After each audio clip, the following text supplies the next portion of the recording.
خوش آمدید ہے آپ کا پیغام انڈیا میں. میں ہوں منصور احمد حقانی.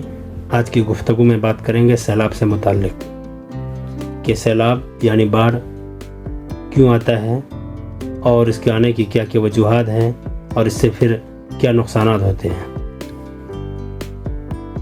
سب سے پہلے آپ یہ سمجھ لیجئے، سیلاب ایک بڑے رقبے پر بڑی مقدار میں پانی کی بہاؤ ہوتا ہے جو متاثرہ علاقے کی تباہی کا باعث بنتا ہے. دنیا بھر میں کئی خطوں کو ہر سال سیلاب کے مسئلے کا سامنا کرنا پڑتا ہے. پانی کے زیادہ بہاؤ اور نکاسی کا مناسب نظام نہ ہونے کی وجہ سے سیلاب آتا ہے. سیلاب کی شدت خطے کے لحاظ سے مختلف ہو سکتی ہے. طوفان اور سونامی ساحلی علاقوں میں سیلاب کا باعث بنتے ہیں. سیلاب میں دیگر قدرتی آفات کی طرح بڑی تباہی کا سبب بن سکتا ہے. دنیا بھر کے بہت سے شہر خوفناک سیلاب کا شکار ہوتے ہیں. دنیا بھر کے بہت سے شہر خوفناک سیلاب کا شکار ہوئے ہیں جس کے نتیجے میں لوگوں اور جانوروں کی زندگیاں تباہ ہوئی ہیں. کسان سیلاب سے بہت متاثر ہوتے ہیں کیونکہ موسمی حالات کی وجہ سے ان کی فصلیں تباہ ہو جاتی ہیں. شدید سیلاب کا سامنا کرنے والے مقامات کو دوبارہ بحال ہونے میں مہینوں نہیں سالوں لگ جاتے ہیں. واضح ہے کہ سیلاب سب سے خطرناک قدرتی آفات میں سے ایک ہے جو بارشوں کے ہونے پر دریاؤں میں پانی کے زیادہ بہاؤ کی وجہ سے آتا ہے، جس کے نتیجے میں دریاؤں کا پانی کناروں سے نکل کر میدانی علاقوں میں چلا جاتا ہے جو لوگوں کے مال اور فصلوں کو نہ صرف نقصان پہنچاتا ہے بلکہ تباہ و برباد کر دیتا ہے. عام طور پر جب زیادہ بارشیں ہوتی ہے تو سیلاب کا قوی امکان ہوتا ہے، اور جب یہی سیلاب ہم بہار کے سیمانچل خطے سے جوڑ کر دیکھتے ہیں تو اس کا مطلب بالکل الگ ہو جاتا ہے، کیونکہ یہاں پر بارش ہو یا نہ ہو اس سے کوئی فرق نہیں پڑتا. ہاں، اگر یہی بارش پڑوسی ملک نیپال میں ہو جائے تو پھر سیمانچل میں سیلاب آنا طے ہے، جبکہ دیگر جگہوں میں شدید بارش ہونے کی وجہ سے سیلاب کا خطرہ لاحق ہوتا ہے. مگر سیمانچل علاقوں میں نیپال کی شدید بارش سیلاب کا باعث بنتے ہیں.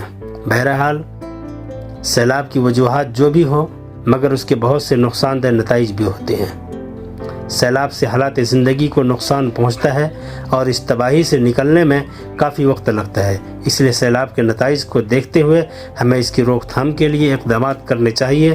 سیلاب متاثرہ علاقے کے روزمرہ کے کام میں خلل ڈالتا ہے. شدید سیلاب بعض اوقات بڑے پیمانے پر تباہی پھیلاتے ہیں، جیسا کہ ہم نے دیکھا 2017 میں آیا پورے سیمانچل کو تباہ و برباد کر دیا. سیلاب کی وجہ سے بہت سے لوگ اور جانور اپنی جانوں سے ہاتھ دھو بیٹھتے ہیں اور کئی زخمی ہو جاتے ہیں. سیلاب سے بیماریوں میں بھی اضافہ ہوتا ہے. کھڑا پانی مچھروں کو اپنی طرف متوجہ کرتا ہے جو ملیریا، ڈینگو اور دیگر بیماریوں کا باعث بنتا ہے. اس کے علاوہ لوگوں کو بجلی کی بندش اور مہنگی قیمتوں کا بھی سامنا کرنا پڑتا ہے. جیسے جیسے خوراک اور اشیاء کی فراہمی محدود ہو جاتی ہے، قیمتیں قدرتی طور پر بڑھ جاتی ہیں اور اس سے عام آدمی کے لیے بڑا مسئلہ پیدا ہو جاتا ہے. خصوصاً سیمانچل کے لیے سب سے اہم بات یہ ہے کہ سیلاب سے پورے سیمانچل کو معاشی نقصان کا سامنا کرنا پڑتا ہے، جس سے نمٹنے کے لیے ایک خطیر رقم کی ضرورت پڑتی ہے جو باشندگان سیمانچل پورا کرنے میں ناکام ہو جاتے ہیں. اس کے علاوہ سیلاب ہمارے ماحول کو بھی متاثر کرتا ہے اور اس سے مٹی کا معیار خراب ہوتا ہے. ہم زرخیز زمین سے محروم ہو جاتے ہیں. اسی طرح سیلاب نباتات اور حیوانات کو بھی نقصان پہنچاتا ہے. لہٰذا ان سنگین نتائج سے بچنے کے لیے اقدام کرنا ضروری ہے.